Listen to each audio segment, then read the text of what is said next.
Welcome to another Data Science TLDR episode. Today I'm reviewing a paper titled Benchmarking Uncertainty Disentanglement, Specialized Uncertainties for Specialized Tasks. And it's a group of researchers from the University of Tübingen in Germany. So they say uncertainty quantification wants a singular task revolved in a spectrum of tasks, including state prediction, out distribution detection, and aleatoric uncertainty quantification.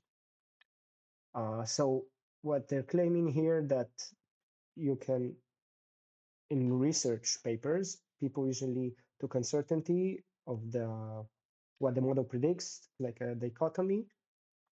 One is aleatoric, which relates to more the concept of interpolation, so how the model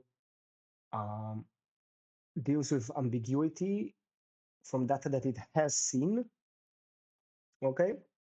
And another type of uncertainty is epistemic uncertainty, and this is more akin to out of distribution uncertainty, when it sees something that never seen before.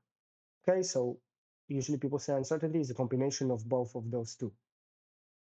And what they actually claim that there's like a false dichotomy. Those two uncertainty measures are correlated. And they did plenty of experiments. I think they ran on 19 different benchmarks. You can see in here. So usually uncertainty is decomposed into epistemic and aleatoric.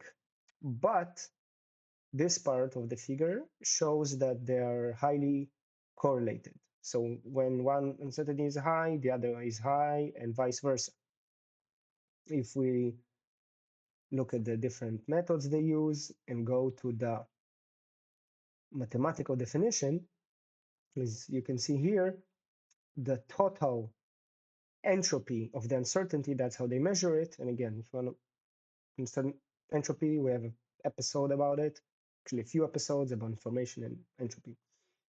So they decompose it into aleatoric and epistemic. And the epistemic one is the mutual information. And they say, intuitively, the aleatoric component represents the spread of the labels that the plausible prediction in the posterior have on average. Again, so this is like interpolation inside the training set. In contrast, the epistemic component only captures the disagreement of the predictions. Okay, that this is like, again, out of distribution quantification. And the goal is uncertainty disentanglement. They want to see if those two components are not correlated, right? If there's actually really two different uncertainties. And once they did all the experiments, they actually found out that it's not the case.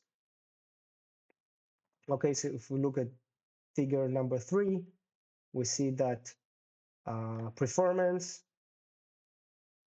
on the ImageNet task, and it's quite correlated.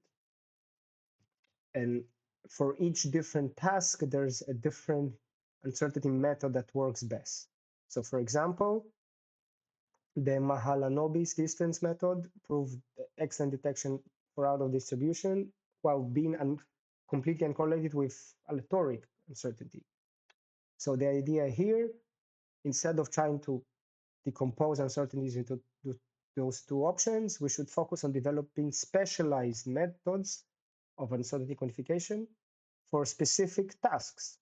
Sounds reasonable, but apparently the community are not going this way. So this paper shows that we should go this way. And this is exactly the point. We should embrace a more practical, task-oriented approach. And this will lead to more reliable systems in various tasks. So why does this paper matter for research? Okay, first, it sets a new benchmark for evaluating uncertainty, because they did like 19 different benchmarks and tried all the algorithms, and it moves beyond toy examples. They use CIFAR 10 and ImageNet, which are quite big, and also produced the GitHub repo with all the code implementations you can check out. And if we think about the future and how it impacts what will happen, so I do think that it opens exciting research direction and maybe more theoretical frameworks that now won't try to decompose those two, and specific methods for specific tasks, as we said. And just to conclude, the work just remind us again that uncertainty is not one size fits all. Use the right tool for the right job. This is my pragmatic approach in engineering and also in life. It works here. And again, if you want to understand those topics in depth, check out our podcast where we go deep on the seminal papers. And see you next time.